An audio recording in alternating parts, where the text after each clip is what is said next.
Everyone should be quite familiar with the Jeep Wrangler here in the United States.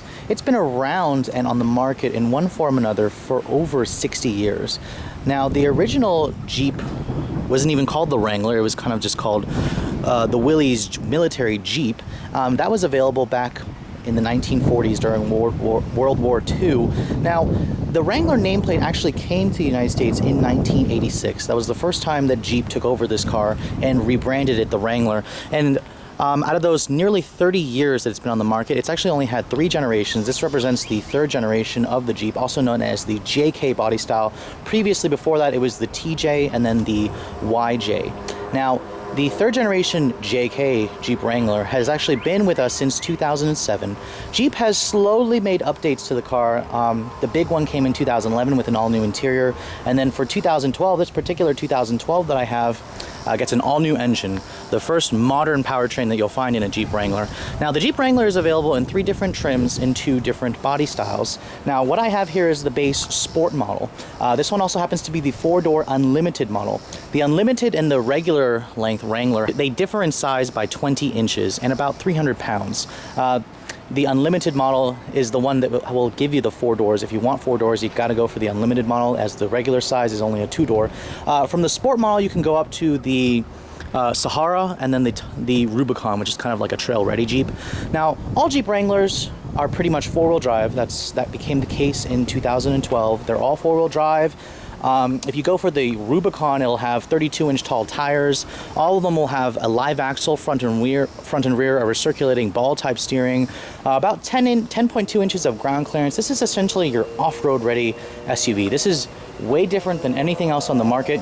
And what it competes with really is kind of like the Nissan Xterra, the Toyota FJ Cruiser, except it does offer several things that other vehicles don't. For example, this is one of the few new cars you can buy where you can take off all the doors, you can take off the roof, you can take off the frickin' windshield, and then you can also get this car with a hardtop. Now, this particular soft top that I have is rather complicated to take off. I'm not even going to bother showing you guys, and it does represent a problem for those of you who live in areas where you might experience a lot of car thefts. This thing is really easy to break into, so please don't be a fool and don't leave stuff in the car that's expensive, especially with this. Anybody can just come in here and rip off the Velcro that's holding the top on, or just cut through it, because this is just a soft top. I highly would recommend the hard top if you're going to be living in an area like that. You can see this Sport model kind of comes with these rather plain looking 16-inch wheels. I imagine a lot of owners will kind of just replace it with alloys and then bigger tires. It still has that iconic Jeep look with the round headlights, the 7-slot grille, the nice wide flared fenders. This is a very rugged, manly looking vehicle, and it definitely portrays that in the interior as well. Now, when you look at this interior, Jeep did update it for 2011. It's fairly basic, but it's also nicely updated as well. Now, I don't expect really nice materials in this car. It's a Jeep Wrangler. You're going to basically take it off-road and beat the hell out of this thing. But when you do step in, it's got a pretty high step-in height, and there's no running boards, so you better kind of grab onto something, and there's not even a grab handle here. You can see this interior is actually pretty nice. I gotta say, it's surprisingly nice. I like this steering wheel. It comes right off of the Grand Cherokee, a great choice to pick up parts from. Here's the key for the vehicle. It's basically just Jeep Chrysler's old key system. Don't expect to find push button start on this car. It's not available just yet. You can have the same Chrysler nigger in here. And then what you're hearing is the first modern all aluminum double overhead cam V6 that's available in the Wrangler. This is the corporate 3.6 liter Pentastar unit. It's a very nice engine, very modern engine. I'll get into how it drives later on in the video. Now, shutting the door, this car won't blow you away with a nice interior, but at the same time, it's surprisingly nice. Unfortunately, this Sport model has this basic head unit. You can option up a Wrangler now with navigation and leather, luxury features that you couldn't even think about getting. This Sport model does have the power equipment group. It gives you the power windows for the driver, or for all the windows. It is automatic up-down for the front windows. Actually, I'm sorry, it's automatic down for the front windows, not auto up. You can see here traditional Jeep styling elements here.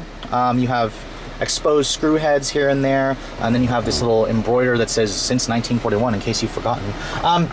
The materials in here aren't really fancy, hard touch plastics, but the graining material is pretty nice. You have modern safety features. You have a nice Steering wheel that comes right off the Grand Cherokee, like I said, leather stitched here with steering wheel audio controls. The door panels here are hard plastic, but it doesn't really matter. You have a nice big door handle that allows you to grab this if you're wearing gloves. It is surprisingly soft touch right here where your elbows will rest. In addition to the center console, this is also soft touch right here that is lockable, and it's a two-tier storage. This is very unexpected. I'm glad that Jeep actually got the touch points correct. Manual climate control, you do have dual zone automatic that's available. You have heated seats surprisingly on this one, and this one also has kind of like a leather seating. It must be an option. Now, like I said, all Jeep Wranglers are four-wheel drive. You have basically this lever style controller here that has your 2 high, 4 high, and then 4 low. This is a real four-wheel drive system. It's not the little kiddie all-wheel drive system with no low range. And a 5-speed automatic is included with this particular trim level. You can get a 6-speed manual available. That's basically the only way you can get a Pentastar V6 with a 6-speed. But most buyers will probably get the 5-speed automatic. It does have a manual mode. It's a big improvement over the 4-speed automatic in the previous model. You can see here the glove compartment is relatively small. It's not damped or lined with felt, but it gets the job done. Now, looking at the back seat, because you've got the Unlimited model, you're looking at fairly good legroom back here.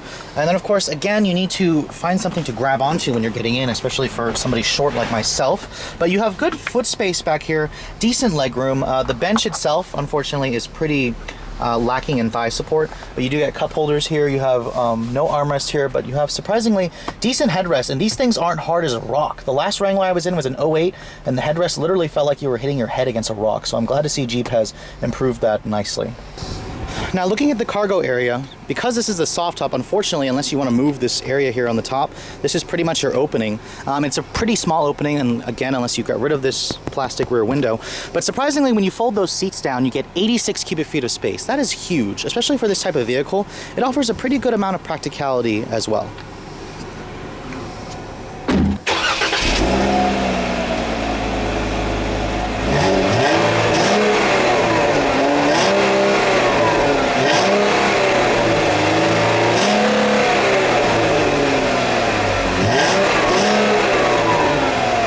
Now, the Wrangler is one of the few new vehicles out there where anybody can basically walk over and open your hood basically just by unlatching these.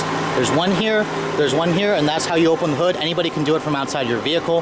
Now, when you get under the hood, you have a nice, good-looking modern V6. I am quite happy to see this modern V6 in this car. This is Chrysler's corporate 3.6-liter Pentastar V6. It has port fuel injection, variable valve timing. It makes impressive numbers, 283 horsepower and 260 pound-feet of torque.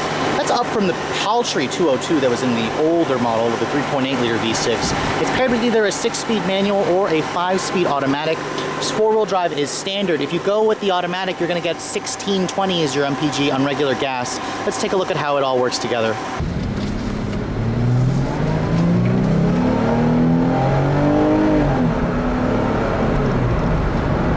Now, it's amazing how technology can progress a car forward and really add levels of refinement that were just deemed as impossible years ago. And this new Jeep Wrangler is the epitome of that. It feels every bit like an older Wrangler, but it brings it into the 21st century, and I like that a lot.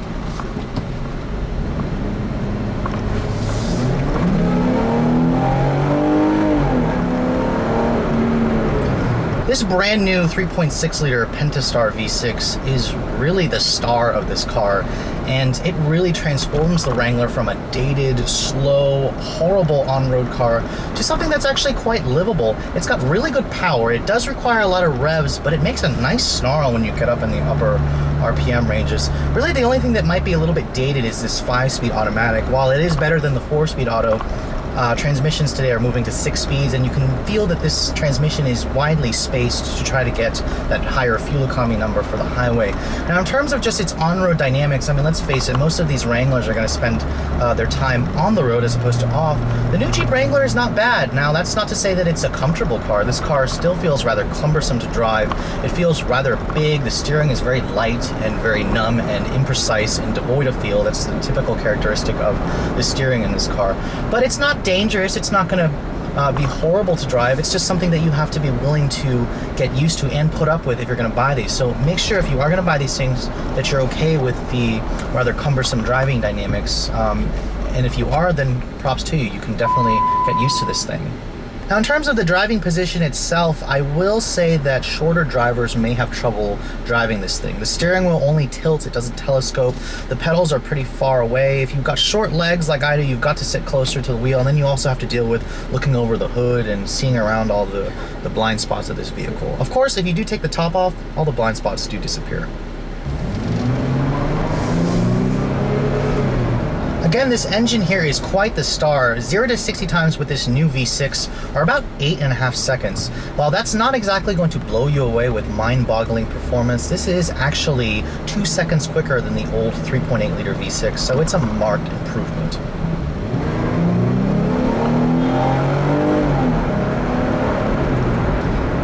Now, typical of a vehicle with live axles front and rear, the ride quality is on the bouncy side, but that's not to say that it's going to make you sick. I actually don't mind the ride quality. It suits the look and purpose of this vehicle.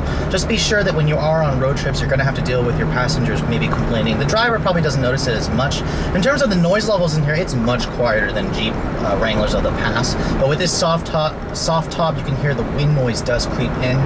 So if you're going to be taking this on the highway all the time and never on the street, you may want to consider a Nissan Xterra or a Toyota FJ Cruiser. It's a much more comfortable car for highway commuting. But other than that, the seats in this vehicle are quite comfortable. I'm really happy with this new headrest. The last Wrangler, like I said before, had these rock hard headrests that literally felt like you were slamming your head against a brick.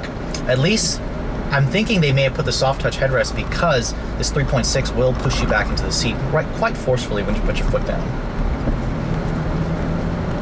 Now, with a vehicle like this, don't expect phenomenal handling, but surprisingly, this thing is still fun to drive. Just the general feel of it, it's very high up. You feel like you can pretty much tackle anything that the road will throw at you. And just the look of it, this car is fun in that regard, not fun with taking corners like a sports car would be.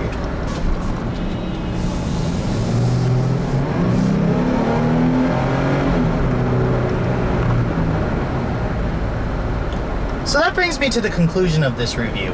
The Jeep Wrangler has been around, like I said, for over 60 years in the US, and its sales are quite strong. Last year alone, Jeep sold about 140,000 of these units in the United States, and that's a phenomenal number, especially for a car like this, such a niche car, but it still sells in quite astonishing numbers.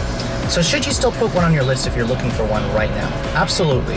As long as you're okay with the fact that you're going to have to deal with its rather cumbersome driving dynamics, its noisier interior, the lack of security from this soft touch, and still it's kind of poor gas mileage, but I mean, when you've got a rolling brick here that weighs about 4,100 pounds, so don't expect the most phenomenal gas mileage. The one thing that is an improvement, this new interior, it's got nice touch points even on this base model, this beautiful steering wheel, available tech features that will just blow away most buyers who are looking at this car, and that new engine. That new engine is quite a star. It finally makes the Jeep Wrangler competitive and able to be driven on the road without getting in the way of everyone else as the previous model with that slower 3.8. With all that said, hope you guys have enjoyed my overview of this 2012 Jeep Wrangler Sport Unlimited.